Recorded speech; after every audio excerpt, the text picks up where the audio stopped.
ओम शांति। तो आज एक बहुत अच्छा विषय पर चर्चा करेंगे। हम सदा सकारात्मक विचारों के द्वारा स्वस्थ और सुखी कैसे बने, क्योंकि वर्तमान समय सभी के जीवन की समस्याओं का मूल कारण मन में चलने वाले निगेटिव विचार, और जिसके विचार ही निगेटिव हैं वहां लक्ष्मी वास नहीं कर सकती, वहां बरकत नहीं हो सकती, वहां पानी के मटके भी सूख जाते हैं। इसलिए अगर सुखी बनना चाहते हैं, स्वस्थ बनना चाहते हैं, अपने मन को विचार को पॉजिटिव बनाओ। यहां में आने के बाद क्या मिलता है? यहां में मन के लिए विचार मिलते हैं। जिसके विचार पॉजिटिव सुखी, जिसके विचार निगेटिव वो दुखी। इसलिए अपने विचारों को पॉजिटिव बनाने की जरूरत है। जिसको ही बाबा कहते हैं संकल्प, जिसके संकल्प अच्छे, उसके बोल अच्छे, उसके कर्म अच्छे। जिसके संकल्प निगेटिव हैं उसको रात को चैन की नींद नहीं आती। जिसके संकल्प निगेटिव हैं वो आत्मचिंतन परमात्मा चिंतन नहीं कर सकता।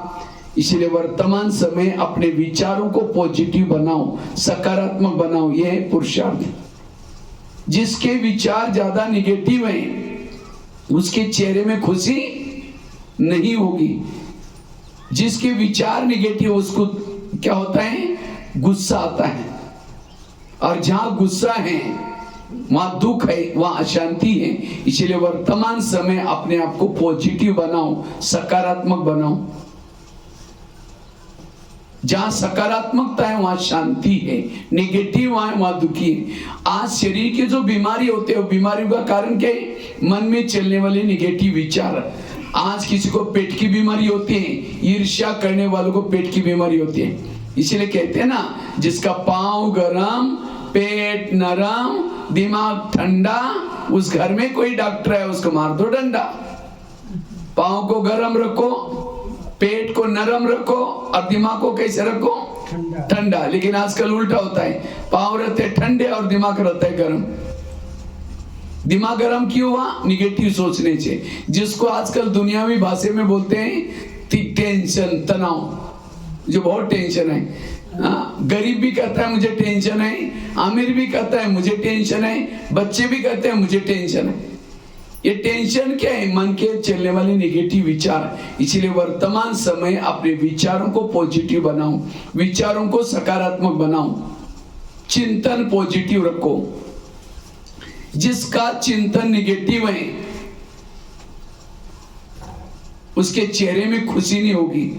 इसलिए अपना चिंतन सदा पॉजिटिव रखना। और खास तो माताओं में थोड़ी सहन शक्ति ज्यादा है, कम? बताओ माताएं, ज्यादा माताएं बैठी है ना? माताओं में सहन शक्ति ज्यादा है, कम है? ज्यादा है। माताएं सहन करती हैं, लेकिन सहन की भी बातें अपने तक नहीं रखी, पड़ोसने को जाकर सुनाएगी। पति ने कुछ बोला, टक करके थप्पड़ थोड़ी मारेगी, चुप तो बैठेगी। लेकिन जैसा पति खेती में चला गया, ऑफिस में चला गया, तो क्या करेगी? पड़ोसने के पास जाकर के बैठेगी, फिर पूछेगी खाना खाया? वो कहेगी अरे क्या खाओ, मेरे पति ने ऐसा किया। वो कहेगी मेरा भी कोई कम है क्या? वो अपने घर की सुना रहे, वो अपने घर की सुना रहे। इसको कहते हैं पर चिंतन। इसलिए माताओं का ज्यादा टाइम पर चिंतन में जाता है। राइट है। हाँ, पर चिंतन में ज्यादा टाइम जाता है। फिर वो जाते जाते कभी बोलेगी, मैं कभी कभी धमकाती हूँ, तुम भी कम नहीं करना, न तो सिर पर बैठेगा, अभी से कंट्रोल में रख। बस वो बातें सुन के आती हैं और सारा दिन वही चिंतन चलता। अब शाम को आएगा, दिखाऊंगी मैं भी कोई कम हूँ क्या, मैं भी उसकी अर्धंगिनी हूँ। फिर शाम को जब आता है, पानी मांगता है, कैसे देंगे? ले तेरे को हाथ नहीं, गुस्से से पानी दिया, खाना गुस्से से बनाया, जिन्होंने खाया उसको शांति कैसी मिलेगी? इसीलिए पॉजिटिव बनो, सकारात्मक बनो। फिर कुछ समय बाद क्या बोलते हैं? पति तो बिगड़ गया, बच्चे बिगड़ गए। क्यों बिगड़ गए? क्योंकि हमने भोजन गुस्से से बनाया। इसीलिए माताओं को सहन शक्ति की देवी बननी है। जो सहन शक्ति की देवी है वो शांति की देवी है। सहन तो करते हैं लेकिन अपने तक नहीं रखते, वो सहन शक्ति उल्टा काम करती है। इसलिए माताएं कमजोर क्यों बनी? क्योंकि माताओं में सहन शक्ति नहीं है। इसलिए सहन करना मतलब चुप रहना इतना ही नहीं, सहन करना मतलब मन में कोई निगेटिव बातें नहीं, कोई परचिंतन नहीं, कोई प्रदर्शन नहीं। अभी दिवाली आने वाली है ना, दिवाली में क्या करते हैं? सफाई करते। तो मैं भी माउंट आबू से सफाई करने के लिए आया। हाँ, वो दुनिया में तो घर की सफाई करते हैं। घर की सफाई करने से लक्ष्मी कैसे आएगी? मन की सफाई करो। और जिन्होंने मन की सफाई की, जिन्होंने मन की सफाई की, उसके घर घर में लक्ष्मी आएगी। अर्थात सतयुग में जो सतयुग बनेगा, हर घर घर में लक्ष्मी आएगी। ऐसी दुनिया में जाना है, स्वच्छ बनो। कैसे बनो? स्वच्छ। मन की स्वच्छता, तन की स्वच्छता, कान की स्वच्छता, मुंह की स्वच्छता, आंखों की स्वच्छता, हर प्रकार की स्वच्छता। और जहां स्वच्छता है वहां कौन है? लक्ष्मी। दुनिया में तो लक्ष्मी आने के लिए क्या करते हैं? घर की सफाई करते हैं, उसके बाद फिर क्या करते हैं? दिए जलाते हैं। अब दिए जलाने से लक्ष्मी कैसे आएगी? लक्ष्मी का वाहन है उल्लू। उल्लू को लाइट में दिखता ही नहीं, फिर पटाखा बजाएंगे, उल्लू घबरा करके कहीं और चला जाएगा। तो कौन सा दिया जलाओ? आत्मा का दिया जलाओ। कौन सी सफाई करो? मुझे किसी का परचिंतन नहीं करना, मुझे किसी की विरत नहीं सोचना, मुझे श्रीमत प्रमाण चलना, यही सोचता। तो आज से कभी परचिंतन न करना है, न सुनना है, न किसी के दोष देखने हैं, न बोलने हैं, यही सोचता। तो आज 70% लोगों को जो बीमारी होती है निगेटिव से, आज किसी को पेट की बीमारी होती है, ईर्ष्या करने वालों को पेट की बीमारी होती है। इसलिए कहते हैं ना, तो मेरे को देख करके तुम्हारे पेट में जलन होता है क्या? आज किसी को दूर का कम दिखता है, दूसरे की बुराई को आंखें फाड़ फाड़ कर देखेंगे। जो आंखें फाड़ता है, बड़ी बड़ी करता है, आंखों की पुतली फैल जाती है। आज किसी का ब्लड प्रेशर बढ़ गया, बीती हुई बातों को याद किया, बीपी हाई हो गई। आज किसी को अस्थमा हो गया, कोई भी बातों को पेट में दबा कर रखेंगे, दमे का प्रॉब्लम। आज किसी को स्पॉन्डिलाइट होता है, रास्ते में जा रहे सब्जी लाने के लिए जा रहे कहीं खेती में, वो क्या करती है, वो क्या करता है, इधर उधर देखने वालों को स्पॉन्डिलाइट होता है। फिर डॉक्टर एक बड़ा सा पट्टा लगाता है, जब पट्टा लगेगा 6 महीना ना इधर देखेगा ना इधर देखेगा, सीधा देखते चलना पड़ेगा।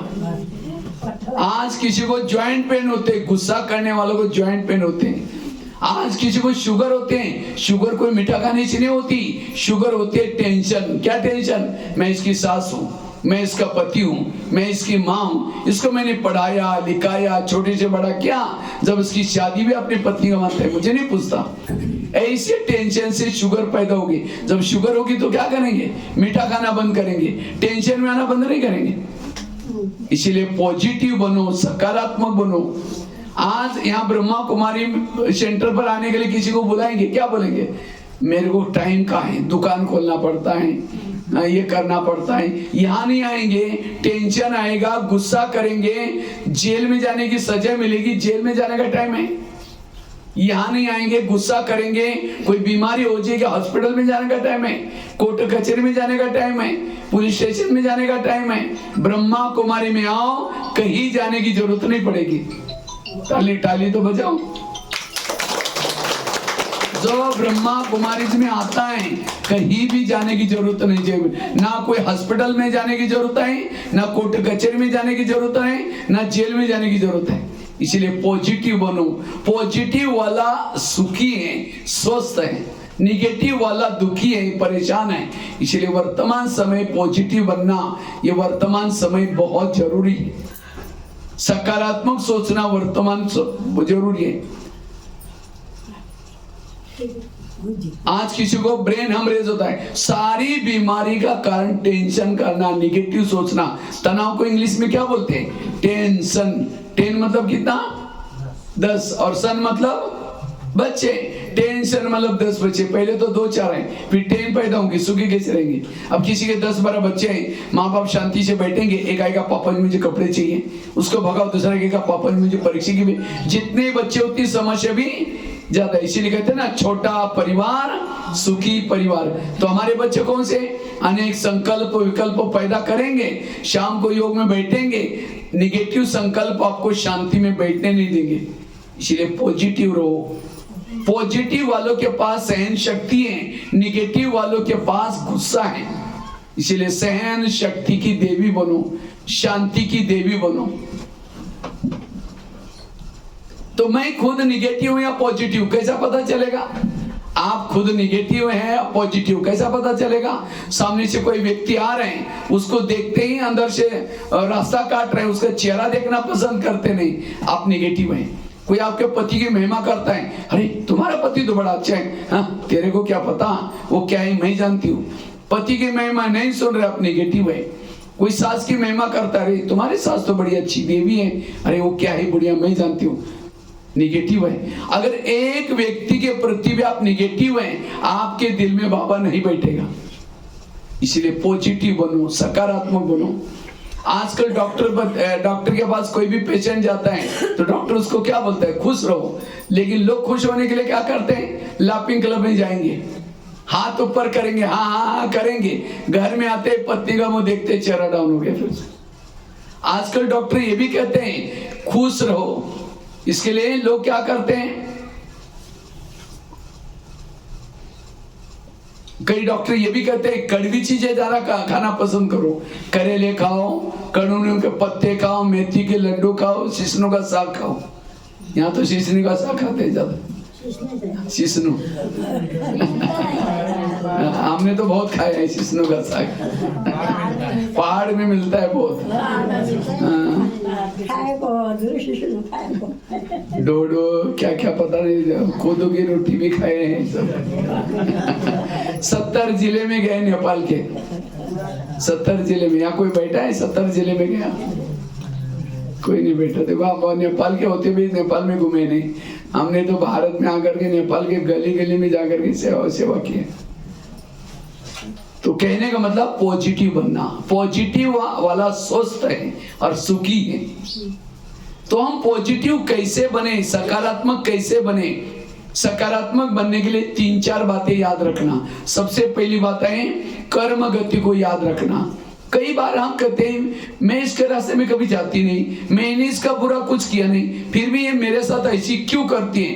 टाली कभी एक हाथ से नहीं बसती, टाली के लिए कितना चाहिए? 2। अगर कोई व्यक्ति मेरे साथ उल्टा सुल्टा करता है, मैंने भी कभी उसके साथ किया था। आपके घर के जितने भी लोग हैं, कोई आपको देने के लिए है, कोई आपसे लेने के लिए। जिन्होंने लेने देने के गहराई को समझा, उसको कभी भी तनाव टेंशन नहीं आएगा। आपको जो बच्चा मिला है, आपको जो पति मिला है, आपकी जो सास है, आपकी जो पड़ोसनी है, ये पिछले जन्मों के कर्मों को चुक्त करने वाले लोग हैं। कोई आपको देने के लिए, कोई आपसे। और जिन्होंने लेने देने की गहराई को समझा, उसको कभी भी तनाव टेंशन नहीं आएगा। समझो कोई सास है, बहू को तंग करे, परेशान करे, बहू को तनाव टेंशन आ रहे हैं। अगर सास और बहू का पिछले जन्म दिखाया जाए तो आज जो बहू है पिछले जन्म इसकी सास थी, और जो सास है वो कौन थी? बहू थी। इसीलिए कहते हैं ना सास भी कभी बहू थी। इसीलिए पॉजिटिव बनो, सकारात्मक बनो। कर्मों से शरीर बनता है, कर्मों से संबंध मिलते हैं, कर्मों से सब कुछ होता है। इसलिए भजन है ना, किसके झोले में कांटे हैं तो किसके झोले में फूल। कोई कारण होगा रे, कोई कारण होगा। बांटने वाला एक है, कोई लूला, कोई लंगड़ा, कोई अंधा। कर्म। लोगों से नहीं डरो, भगवान से कभी ना डरो। किसे डरो? अपने गलत कर्मों से जरूर डरो। वर्तमान के हमारे प्रॉब्लम हमारे ही कोई पिछले जन्मों के कर्मों का परिणाम है। इसलिए कभी कई कहते नहीं भाई जी इस दुनिया में बड़ा अन्याय हो रहा है, इस दुनिया में अन्याय नहीं हो रहा है। दुनिया में जो कुछ हो रहा है हर व्यक्ति के कर्मों का परिणाम है। इसलिए कर्म गति को समझना, ये सभी का हमारा अंतिम जन्म है। उसके बाद आप कोई जन्म लेने वाले।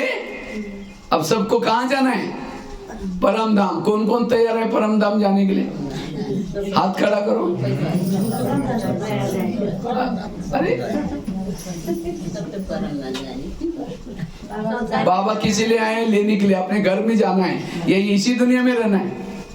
जो आए हैं सो जाना लेकिन जाते समय कैसे जाना है? बाबा की याद करके स्वच्छ बन के जाना है, अस्वच्छ बन के नहीं जाना है, स्वच्छ बन के जाना है। इसलिए अब मुझे बाबा के घर में वापिस जाना है, तो तैयार होके जाओ, पॉजिटिव बन के जाओ, सुखी बन के जाओ। ऐसे नहीं कि गुस्सा, लोभ, लालच, माया ये संस्कार हो गए तो सतयुग में नहीं आएंगे। फिर सतयुग में आने के लिए स्वच्छ चाहिए, सकारात्मकता चाहिए। एक मैं कहानी आप लोगों को सुनाता हूँ, ध्यान से सुनना। आपके जीवन में जो प्रॉब्लम आते हैं निगेटिव, कहां से आते हैं? हमारे पिछले जन्मों का कर्मों का हिसाब है।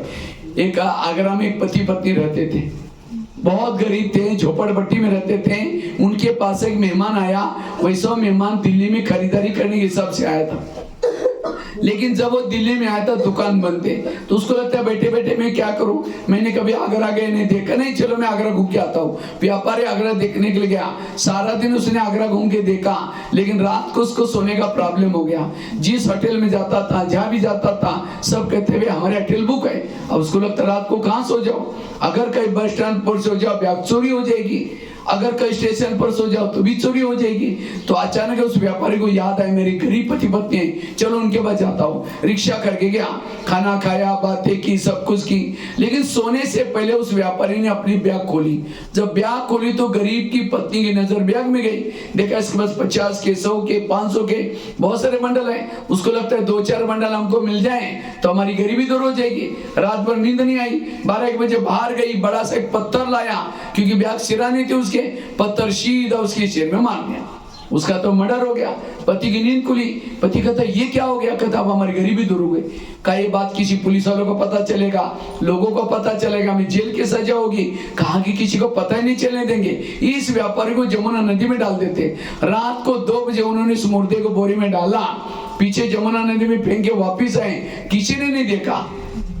जैसे घर में वापिस आए देखा खून ही खून लगा था। उनको लगा किसी को पता ना चले, तो रातों रात उन्होंने खून के दाग भी मिटाए, लिपाई पुताई करके। उन्होंने खून के दाग तो मिटाए, लेकिन कर्मों में पड़े हुए दाग को कोई मिटा नहीं सकता। इसलिए भजन है ना, कर्म का लेका मिटे न रे भाई, लाख करे कोई चतुर है। उन्होंने उसी पैसे से एक प्लॉट लिया, मकान बनाया, दुकान खोला, गहने बनाई, गाड़ी खरीद की, उनकी गरीबी दूर हो गई। लेकिन उनको कोई बच्चे नहीं थे, दोनों ही पति पत्नी थे। कुछ साल के बाद उनको एक बच्चा हो गया, और एक ही बच्चा था, खिलाया पिलाया, कलेक्टर बनना जितना पढ़ाया, लेकिन अचानक उस बच्चे को टाइफाइड हो गया। तो उनको लगता है इस बच्चे को कुछ नहीं हो जाए, बड़े से हॉस्पिटल में इलाज किया, बहुत खर्चा हुआ। उस खर्चे के पीछे उनको गहने बेचने पड़े, बच्चा ठीक नहीं हुआ। गाड़ी बेची, बच्चे का इलाज किया, बच्चा तो भी ठीक नहीं हुआ। दुकान चालू किया था, उसको भी बंद किया, तो भी बच्चा ठीक नहीं हुआ। तो एक दिन वो बच्चा कहता है पापा जी अपने को जो मिला था पैसा खत्म हो गया, मैं चाह रहा हूं, बच्चा मर गया। तो बच्चा कौन था? वो जिन्होंने ध्यान से सुना इसको याद आएगा। वो बच्चा कौन था? जिस व्यापारी को मारा था। आत्मा तो मरती नहीं, आत्मा ना शस्त्रों से कटते हैं ना आग में जलते हैं। वही आत्मा बच्चे के रूप में पैसा लेने के लिए वहां आई थी। ये है कर्मों का हिसाब। ये मैंने आप लोगों को क्यों सुनाया? आज किसी माता का पति तंग कर रहा है, वो माता को तनाव आ रहा है, टेंशन। वो पति कौन है? पिछले जन्म में आपने भी उसको पति बन करके तंग किया था, वो अपना हिसाब ले रहे हैं। आज माँ बाप ने होटल नहीं देखा, पैसा इकट्ठा किया, और कोई ये बच्चा ऐसा पैदा हुआ है, गलत संगत में जा रहे हैं, नशा कर रहे हैं, पैसा बर्बाद कर रहे हैं, माँ बाप को टेंशन आ रहे हैं। वो बच्चा कौन है? पिछले जन्मों का हिसाब। इस कर्म गति को समझने वालों को कभी भी तनाव, टेंशन नहीं आएगा, कभी भी विचार नेगेटिव नहीं चलेंगे। इसीलिए पॉजिटिव बनो। आजकल मधुबन में बाबा की मुरली चली। बाबा कहते बच्चे अपने चेहरे से सेवा करो। कौन सा चेहरा? उदास वाला चेहरा, रोता हुआ चेहरा, दुखी चेहरा, उसी से थोड़ी सेवा होगी। चेहरे में खुशी चाहिए। कौन सी चेहरे में खुशी होगी? जो पॉजिटिव रहता है, सकारात्मक सोचता है। आज मंदिरों में देवताओं के मूर्ति के चेहरे अभी भी दुआएं देते हैं। तो क्या हम तो चैतन्य में हैं? हमारा चेहरा देख करके लोगों का दुख हर जाए। खुद ही रो रहे हैं, मेरे जीवन में समस्या है, मेरे को प्रॉब्लम है। रोने वालों की आंखों के आंसू कैसे पहुंचेगा? इसीलिए अब रोने का समय नहीं, दूसरे की आंखों आंसू पहुंचने का समय है। इसलिए खुद पॉजिटिव बनो। इस कर्म गति को याद रखो। जो इस कर्म गति को याद रखता है कभी भी उसको तनाव टेंशन नहीं आएगा। दूसरी बात, जो हुआ अच्छा हुआ, जो हो रहा अच्छा, जो होगा वो भी। इस मंत्र को पक्का करो, कभी भी तनाव टेंशन नहीं आएगा। कोई आपकी चुगली करेगा, यहाँ की बातें वहां करेगा, कभी टेंशन में नहीं आना, पॉजिटिव रहना। एक रामायण की घटना सुनाता हूँ। राम राजा बनने वाला था, लेकिन रात में आकर के मंत्रा ने कई कई के दो चार उल्टी बातें सुनाई। तुम्हारा बेटा भी तो है, तुम बेटे को छोड़ करके राम को राजा बना रहे। और ये बातें सुन करके राम को राजा बनाने के बजाय 14 वर्ष वनवा में भेजा। सीता गई, लक्ष्मण गया, तीनों भी घर से चले गए। वियोग के कारण दशरथ ने प्राण त्यागा। खाने का प्रॉब्लम, सोने का प्रॉब्लम, घास में सोए। किसके कारण? मंत्र के कारण। तो मंत्रा को जो भी देखेगा उसकी भावना अच्छी चलेगी बुरी चलेगी। मैं खुद जब रामायण देखता था, मंत्रा को देखते मैं कहता था बुढ़िया को भगो, उसको नहीं देखना। लेकिन एक दिन मैंने जब सोचा तब पता चला मंत्रा ने राम के साथ जो किया वो अच्छा किया। अगर रात में ना आती, राम राजा बनता, जंगल में नहीं जाता, सीता की चोरी ना होती, रावण को ना मारता, रावण को ना मारता, राम की महिमा कोई नहीं गाता। राम की महिमा किसके कारण? मंत्रा के कारण। इसी तरह हर एक के घर में, आसपास में भगवान ने एक दो मंत्रा रखी। और आज हम परेशान है, दुखी है, ऐसी मंत्राओं से परेशान है। राम के मंत्रा ने तो राम का भला किया, तो आपकी भी मंत्रा क्या करने वाली है? आपका भला ही करने वाले। इसीलिए किसी ने चुगली की, कुछ भी की, कभी भी निगेटिव नहीं सोचो। जो हुआ अच्छा हुआ। बच्चे ने गिलास गिराया, इतना गुस्सा करेंगे, तेरे को अक्ल नहीं, तुम कमा के लाओ तो पता चलेगा। गिलास था 10 रुपए का, गुस्सा करेंगे, हार्ट में प्रॉब्लम आएगा, 10 लाख रुपए का ऑपरेशन करना पड़ेगा। इसलिए कभी भी गुस्सा, इसमें से गुस्सा किसको किसको आता है? हाथ खड़ा करो। झूठ बोले कौवा काटे। गुस्सा नहीं आता किसको? आता है तो हाथ खड़ा करो। देखो सब छुपा रहे। हम लोग को तो आता नहीं है। आता नहीं है। अभी घर में घर वालों को पूछना पड़ेगा फिर। अकेले बैठा हूँ, आता नहीं है। अच्छा, अकेले बैठा। बाबा के ऊपर तो आता होगा, बाबा मुझे अकेले क्यों बिठाया? वो सारे मेरे लेके गए। खुश हूँ, खुश रहो। चलो माता जी के लिए ताली बजाओ भाई। माता जी खुश। बाकी सारी माताएं, सबको गुस्सा नहीं आता।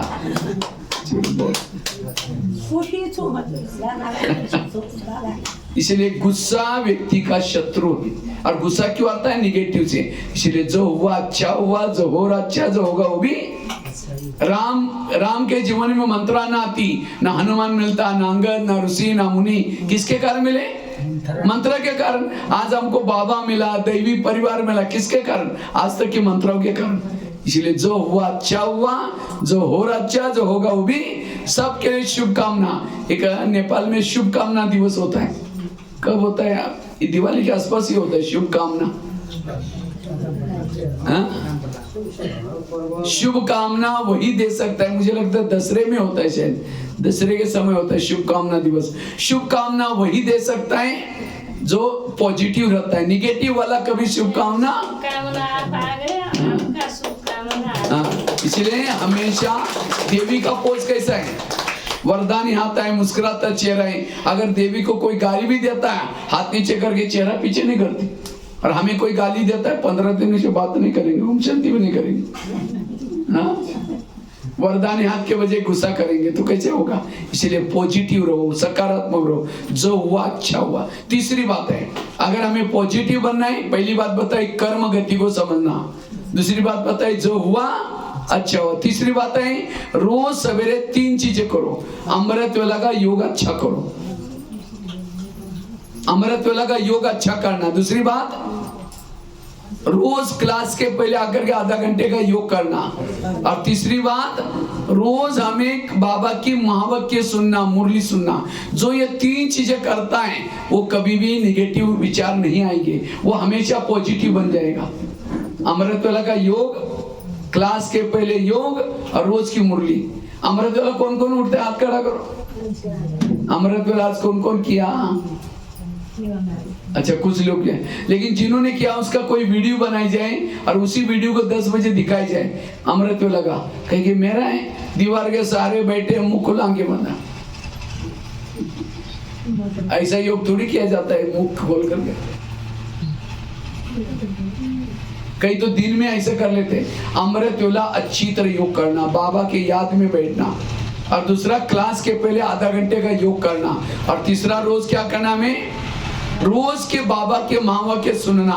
जो ये 3 चीजें करेगा उसको कभी भी गुस्सा नहीं आएगा, उसके अंदर निगेटिव विचार कभी नहीं चलेंगे। इसका कितना महत्व है। एक 2 महिलाएं थी, माताएं थी।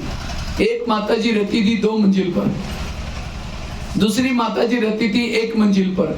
2 मंजिल वाली माता जी रोज अपने घर के खिड़की से पड़ोसने के छत पर देखती हैं, तो छत पर वो कपड़े सुखाते हैं, उसके कपड़े देख करके पति को बुलाते हैं, कहते इसको कोई अकल नहीं, कितने गंदे कपड़े हैं, कितने मैले कपड़े हैं। पति को कहते जाओ पूछ के आओ वो क्या साबुन लगाती है, क्या सर्फ लगाते हैं। पति कुछ नहीं बोलता, रोज बुला करके खिड़की से दिखाते हैं पड़ोसने के छत पर, वो पति कुछ नहीं बोलता। एक दिन जब उसने उसी खिड़की से देखा तो पड़ोसने के कपड़े अच्छे दिखने लगे, फिर पति को बुलाया, कहते आज उसको कैसे अकल आ गई, कितना अच्छा धुलाई गया, जाओ पूछ के आओ। पति धीरे से मुस्कुराता और कहता है आज सवेरे सवेरे मैंने अपने घर की खिड़की के कांच साफ किए, शीशे साफ किए। इतनी गहरी बात है। उनके कपड़े अच्छी धुलाई करती थी, गंदे क्यों दिखते थे, उनकी खिड़कियां गंदी थी। इसी तरह जिस दिन सेंटर पर नहीं आएंगे, मुरली नहीं सुनेंगे, क्लास के पहले योग नहीं करेंगे, अमृत वाला नहीं उठेंगे, आपकी बुद्धि रूपी खिड़की कैसी रहेंगी, गंदी। और उसी गंदी खिड़की से जिसको भी देखेंगे सब आपको निगेटिव विचार आएंगे, तनाव आएगा, टेंशन आएगा, गुस्सा आएगा। इसीलिए रोज अपने खिड़की को साफ करो। तो कौन कौन खिड़की साफ करता, हाथ खड़ा करो। मेरा तो कच्ची घर है।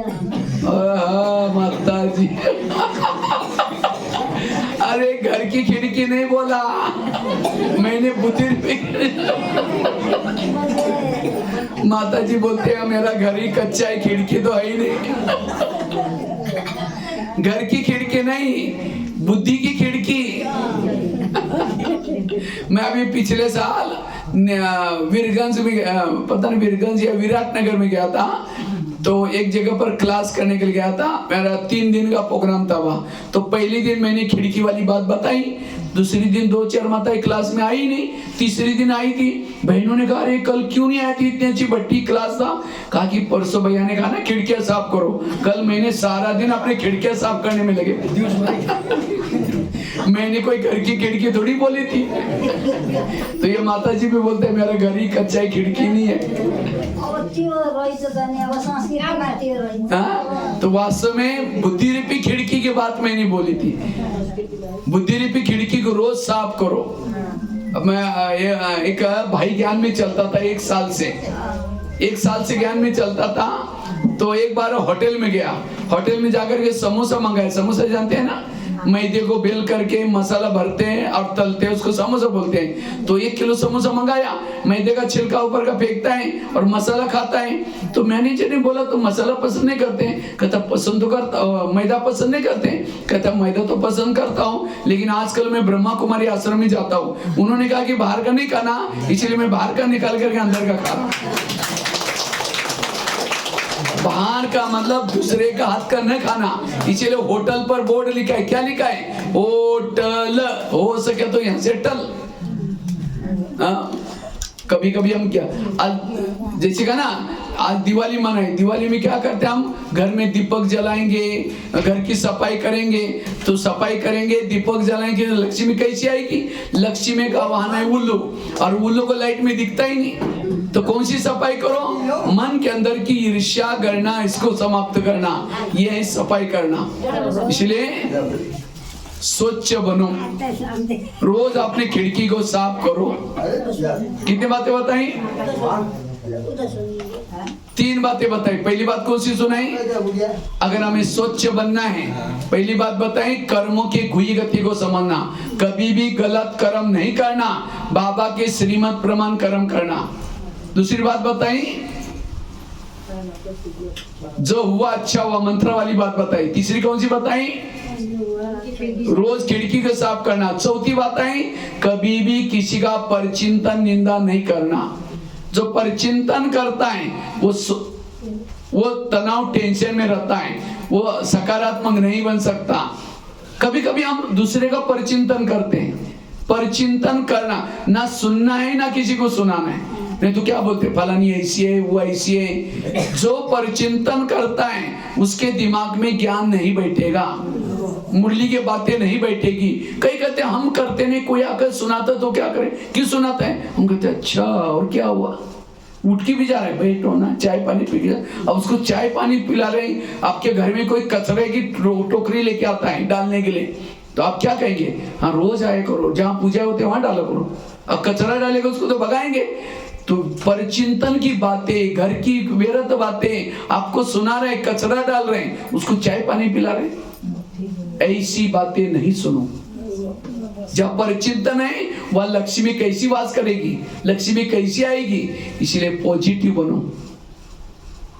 जैसे किसी को उल्टी आते है, वोमिटिंग आते है, वो कहां जाता है? वॉश बेसिन में जाकर उल्टी करता है। उल्टी क्यों करता है? गलत चीजें खाई, चटपटा खाया, तला हुआ खाया, पेट में डाइजेशन है, उल्टी क्या? जो सारा दिन चटपटी समाचार सुनता है, फलाना ऐसे दुनियावी समाचार, फलानी ऐसी है, मेरी बहू ऐसी है, बेटा ऐसा है। अभी हमें दुनिया के समाचार से परे रहना है। ज्ञान की बातें एक दूसरे को सुनाओ।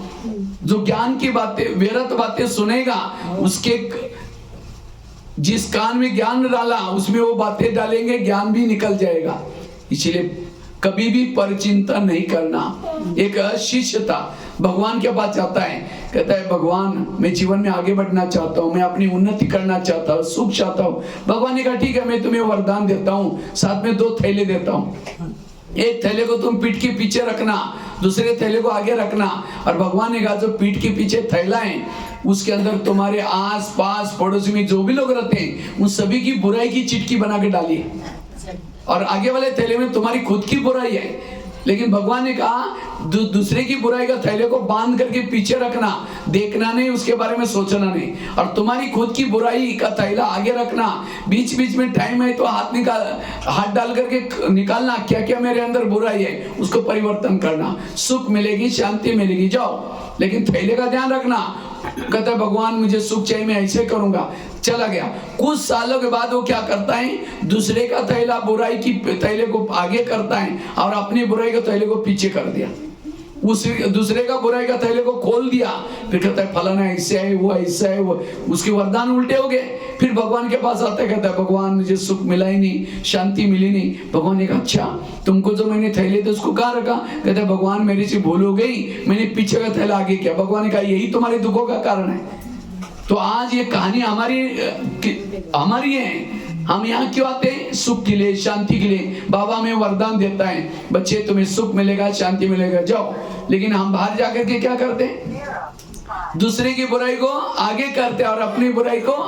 इसलिए आज से कभी भी किसी की बुराई नहीं देखना, अवगुण नहीं देखना, परचिंतन नहीं करना, परचिंतन से बचना। परचिंतन करने वालों को प्रभु को समझो, किसी के घर में जाओ, उनके बच्चे भी बैठा है, बाप भी बैठा है, बच्चों को कहेंगे बच्चे ठीक नहीं, नालायक है, ऐसा है वैसा है, और बाप को महिमा करेंगे, बाप को अच्छा लगेगा। इसलिए परचिंतन से बचना, किसी की भी दोष ना देखना। कितनी बातें बताई? 4 बातें बताई। पहली बात कौन सी सुनाई? कर्म अच्छे करना, कर्म गति को याद रखना। दूसरी बात जो हुआ अच्छा हुआ, मंत्र वाली बात। तीसरी रोज अपने खिड़की को साफ करना। चौथी परचिंतन नहीं करना, थैली की कहानी, कभी भी किसी की बुराई को ना देखना। और 5वीं बात है परमात्मा के श्रीमत प्रमाण चलना। परमात्मा का क्या क्या श्रीमत है? आज का तो पहला ही श्रीमत बताया, आत्म अभिमानी बनो। दूसरा श्रीमत क्या है? पवित्र बनो। तीसरा श्रीमत है शुद्ध भोजन खाओ। चौथा श्रीमत है रोज अमृत वेला उठ करके बाबा को याद करो। बाबा के जो श्रीमत है कहाँ मिलते हैं? मुरली में। जो श्रीमत प्रमाण चलता है उसका जिम्मेवार परमात्मा है। जो अपने मत पर, दूसरे के मत पर, मन मत पर मत पर चलता है उसका जिम्मेवार भगवान नहीं, उसको सुख शांति नहीं मिल सकती। इसलिए श्रीमत का पालन करो। सीता कमजोर क्यों बनी? सीता ने क्या किया? लक्ष्मण ने रेखा डाल के दिया था, कहा कि भाभी जी आप यहाँ से बाहर नहीं जाना, लेकिन उसने अपने श्रीमत, कहते ये तो साधु हैं, अगर इसको भिक्षा नहीं देंगे तो नाराज हो जाएगा, श्राप देगा। ये श्रीमत मन मत से क्या बाहर आई, रावण उठा कर लेके गया। तो इसी तरह हम भी किसी के घर में जाते हैं तो क्या सोचते हैं, इनके घर में बहुत सालों के बाद आए हैं, अगर इनका खाना नहीं खाएंगे दुखी हो जाएंगे, नाराज हो जाएंगे। ये श्रीमत में मन मत मिक्स क्या, श्रीमत का उल्लंघन किया, दुखी बन गए। इसलिए परमात्मा के श्रीमत का पालन करो। ये श्रीमत केवल संगम युग में मिलता है। सतयुग में बाबा नहीं कहेगा कि अमृतुला उठो ये करो, या भी श्रीमत मिलता है। जो श्रीमत प्रमाण चलता है वो पॉजिटिव बनता है, वो सदा सुखी बनता है। इसलिए श्रीमत का पालन करना, कभी भी श्रीमत का उल्लंघन। और श्रीमत कहाँ मिलता है, मुरली से। आज टीवी खोलो निगेटिव, अखबार खोलो तो भी निगेटिव, हर जगह पर निगेटिव। और लास्ट के 6ठी बात सुना करके मैं पूरा करता हूँ। 6 बातें आज सफाई करना है। दिवाली लक्ष्मी आएगी आपके घर में, 6 बातों की 6 बातें करने के लिए कर्म अच्छे करना है। दूसरा जो हुआ अच्छा हुआ समझ करके चलना है। तीसरी बात बताई, रोज अपनी खिड़की को साफ करना है, अर्थात रोज अमृत वेला उठना है, क्लास के पहले योग करना है, रोज मुरली सुनना है। इसमें से रोज मुरली कौन कौन सुनता है, हाथ खड़ा करो। रोज मुरली कौन कौन सुनता है? अच्छा, कुछ लोग सुनते हैं, लेकिन केवल सुनना नहीं, उसको धारण भी करना है। सुनने से 1 मार्क है, धारण करने के 9 मार्क है। श्रीमत प्रमाण चलना। और लास्ट की बात है, अगर हमें सुखी बनना है, हेल्दी वेल्दी हैप्पी बनना है, स्वस्थ बनना है, निगेटिव को क्या बना दो, पॉजिटिव। किसी ने गाली दी, क्या समझो, गाली नहीं दी, मेरे पर गुलाब का फूल डाल दिया। अब समझे यहाँ पाए, थोड़ा देरी से घर में जाएंगे, जाते लोग बोलेगा हाँ ओम शांति में जाते हैं, घंटों तक बैठते हैं, आज तो इतना देर करके आए, ऐसी बातें बोलते हैं, तुरंत गुस्सा आएगा। पहले से पक्के करके जाओ, अब मैं घर में जाऊंगी, जाते मेरी पूजा हो जाएगी। अगर कोई देवी की पूजा हो तो देवी क्या करते, वरदान देते। आपको भी कोई बोलना शुरू करेगा, आप भी क्या दो, वरदान। मतलब हाथ से नहीं दो, नहीं तो और चिढ़ जाएंगे। बड़ी देवी बन के आए, शक्ल जाकर के आईने में देख ले, मन से कहो कि बाबा इनका कल्याण करना। आज हम कितनी अच्छी अच्छी बातें सुन के आए, अगर ये भी क्लास में होते हैं, उनको भी कितना गुस्सा आता है, इनको भी अच्छा लगता। नेगेटिव को क्या बना दो। एक महाराष्ट्र में एक संत था जिनका नाम था तुकाराम महाराज। वो बहुत भक्ति करते थे, लोगों ने उसको मना किया भक्ति करने के लिए, तभी छोड़ा नहीं। तो एक दिन गली वालों ने सोचा इसका हम अपमान करेंगे, तो सवेरे सवेरे तुकाराम महाराज को पकड़ करके उसके गले में सब्जी की माला पहना दी, अपमान करने के लिए। बैंगन, टमाटर, आलू, मटर, मिर्ची, मुंह काला किया, उसके बाल उतार करके उसके ऊपर हल्दी का लेप लगा दिया, और उसको एक गधे पर बिठाया, और गधे को पकड़ करके गली गली में घुमाया। कितनी इसकी बेइज्जती हुई। इतना नहीं, घर के सामने लाया, पत्नी को बुलाया, पत्नी को आया, कहा ये तुम्हारा पति देव, नहीं माना इसलिए ऐसा किया। जब उसकी पत्नी देखती है मेरे पति के साथ ऐसा किया, सबको गाली देती है। जब गाली देते हैं, तुकाराम महाराज सब्जी की माला दिखा करके कहते हैं इनको गाली क्यों दे रहे हैं, ये लोगों ने अपने लिए 8 दिन के लिए सब्जी ला कर दी है। निगेटिव को क्या बना दिया, पॉजिटिव। और कहा इनको गाली मत देना। जब हमारी शादी हुई थी, समय बारात नहीं निकली थी, ये लोगों ने पूरी गांव में हमारी बारात निकाल करके लाई। इन बारात वालों को चाय पानी पिलाना। और कहा इनको गाली मत देना, मेरे शरीर में फोड़े हो गए थे, ये लोगों ने बाल उतर करके हल्दी लगाई। हल्दी तो एंटीबायोटिक का काम करते, अब ठीक हो जाएगा। और कहा इनको गाली मत देना। जब मुझे घुमाने के लिए लेके गए थे, धूप बहुत तेज थी बाहर, और तेज धूप में लोगों ने पाँव में कुछ नहीं पहना था, सबके पाँव में छाले फोड़े आएंगे, मुझे कुछ नहीं हुआ, मैं आराम से ऊपर गधे पर बैठा था। बुराई को क्या बनाया, ये है जीवन जीने की कला। किसी ने गाली दी, जब योग में बैठेंगे क्या कहो, बाबा आज आपने बहुत अच्छा भगत भेजा था, उसने बहुत अच्छा फूल डाल के गया, आपका बहुत बहुत धन्यवाद। कोई आपको गुस्सा नहीं आएगा, कोई टेंशन नहीं आएगा, और ही उसके लिए शुभकामना निकलेगी, बाबा कल भी उसको ऐसा भगत को भेजना जरूर। ये है जीवन जीने की कला। नेगेटिव को क्या बना दो, पॉजिटिव। बुराई को भी अच्छाई में बदलो। तो ये 6 बातें आज साथ में रखना, तब आपकी सच्ची दिवाली हो जाएगी, सच्चा दसरा हो जाएगा, सच्चा भैया टीका हो जाएगा। आपका तिलक हमेशा 7 कलर का सब तरंगी तिलक लगाते हैं यहाँ, नेपाल में? शान स्वरूप में रहना, शक्ति स्वरूप में रहना, आनंद में रहना, प्रेम स्वरूप में रहना, पवित्र स्वरूप में रहना, सुख स्वरूप, यह 7 कलर का तिलक। और जिन्होंने 7 कलर का तिलक लगाया, माया उसका कुछ भी बिगाड़ नहीं सकती। रावण मर जाएगा। रावण दशहरे में भी क्या करता है, बड़ा बड़ा तिलक लगाते हैं, वो ये क्या कान में डालते हैं ना, वहाँ ज्वार क्या जमारा क्या बोलते हैं, वो कान में डालते हैं। तो वास्तव में बाबा हमारे कान में, वो जब दशहरे की शुरुआत होती है 7 दिन पहले, 8 दिन पहले, वो बीज बोने का दिन होता है। बीज, वो बीज बोते हैं, फिर पानी डालते हैं जब।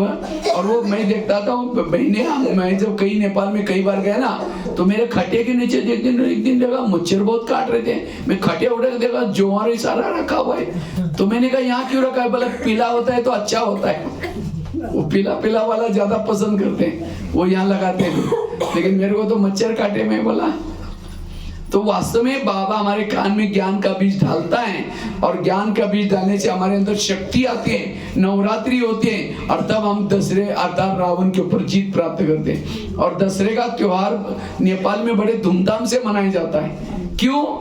नेपाल वालों को दशहरे में खुशी है, क्योंकि उसका सीता का दुश्मन को मारा गया। सीता तो यहाँ की थी ना, इसीलिए ज्यादा खुशी का त्योहार यहाँ नेपाल में दशहरा और दीपावली का बहुत धूमधाम से मनाते हैं। तो इसलिए आपका दशहरा तब होगा, दिवाली तब होगी जब आत्मिक स्वरूप में रहेंगे। देहभान वालों का दशहरा भी नहीं, दिवाली भी नहीं, फिर नवरात्रि भी नहीं। ऐसे हमें इस 6 पॉइंट को धारण करना, पॉजिटिव बनना, उसकी शुभकामना। ठीक है, ओम शांति।